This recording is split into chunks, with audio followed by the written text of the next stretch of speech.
Well, right now we're in Greenfield Village, and since 1992, we have been putting together a living history program that's centered around showing folks how baseball was played in the 19th century. And since 2002, we focused specifically on 1867 as our rule set.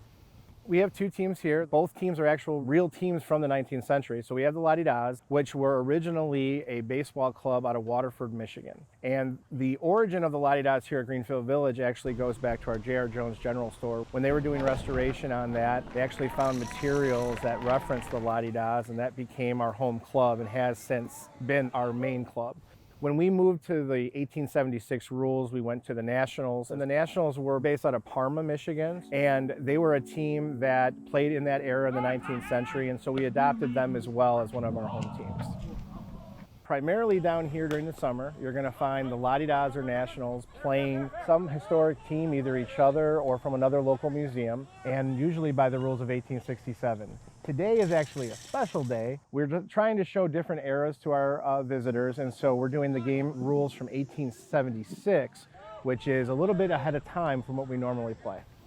So I've been fortunate. This is my 20th year playing at Greenfield Village. I started working here when I was in college, and it's a fantastic place for American history. So I will say one thing that I find really interesting about historic baseball in general is that we play 1867 rules baseball at Greenfield Village, so 158 years ago, and it's shocking to me how we still played 9 positions back then, very similar to the positions we play today.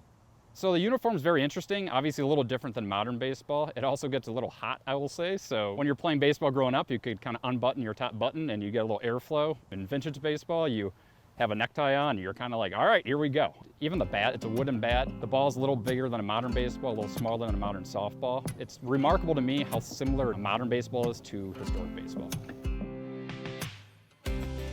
We really try to present the entire environment of the game as it was in that era. At this point in history, it is not the case that the home team automatically bats second.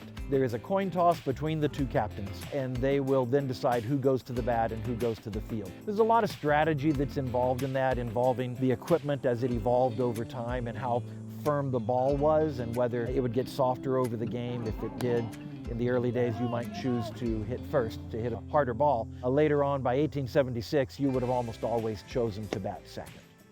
The umpire's placement was shifting over time.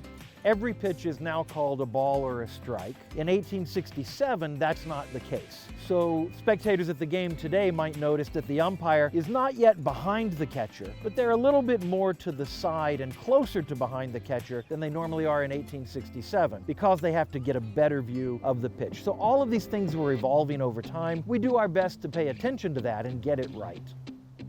The batter can state his preference when he gets up to the plate, and then the umpire has judgment regarding when he or she decides to start calling balls and strikes. So if the batter takes a bunch of good pitches, the umpire will warn the batter and then he'll start calling strikes. Or if the pitcher pitches a bunch of poor balls, the umpire will warn the pitcher and then start calling balls if the poor pitches continue. We try to do things as accurate as we can here, and we try to create a really immersive experience. You'll see a fence around our field, and we like to say, once you step over that fence, it's 1867. And so you're not going to see sunglasses, you're not going to see wristwatches, you're not going to see Gatorade bottles. All the modern luxuries that we would enjoy while we were playing softball or baseball today won't be out there. So the idea is when you step down on our Walnut Grove, you're going to see as close as possible a representation of what 19th century baseball would have looked like. There's very much a sense of desire to play the game fairly, honorably. It is using the equipment that replicates what was used then. People are not allowed to be paid in this era, so you're playing for the love of the game, for my club against your club, for the glory and honor of our club. So that was really a mindset of the era, and there's a lot of appeal to that when people come to a game like this and see people playing for those reasons. Up the iron horse! Hurrah! I have been down here since 2002, so I've seen my fair share of these vintage baseball games. I think it really opened up a totally different perspective for me of what baseball is. Seeing how they innovated the game, especially during the 19th century, almost every year they were finding things that would work and not work and changing the rules. And then when you compare that to how the rules can change today in modern baseball, it's interesting to see them having the same dilemmas, the same debates. And so seeing innovation in a game like America's game of baseball that was happening in the 19th century and how that progressed into the 20th century just kind of opened my eyes to the whole history of the game, and that it was more than just something I played as a kid or in high school. it gave me a much more broader perspective and something I appreciate. Many people laugh when I say this, but the thing that really made it attractive was that baseball was seen as a game of constant action. It certainly was. The games were much higher scoring in the 1860s than they are today. Scores of 35 to 23 would have been very common. So it was a very active game, and many people commented that that matched the American spirit. I think that baseball just took hold because of the individual nature within the team sport, which is a very American concept as well. So it just hung on as America's pastime. Everybody's naturally competitive. I mean, you still have 20 to 25 men out there that want to win the baseball game. As much as it's about coming out and playing ball, you just meet so many interesting people playing. I've gained a ton of friends here, so it's also about maintaining these friendships, not only with the own teammates here at Greenfield Village, but all these teams from all over, not just the state, but the region. You meet all these players from Ohio and Pennsylvania and out east, and you just maintain these friendships over the years.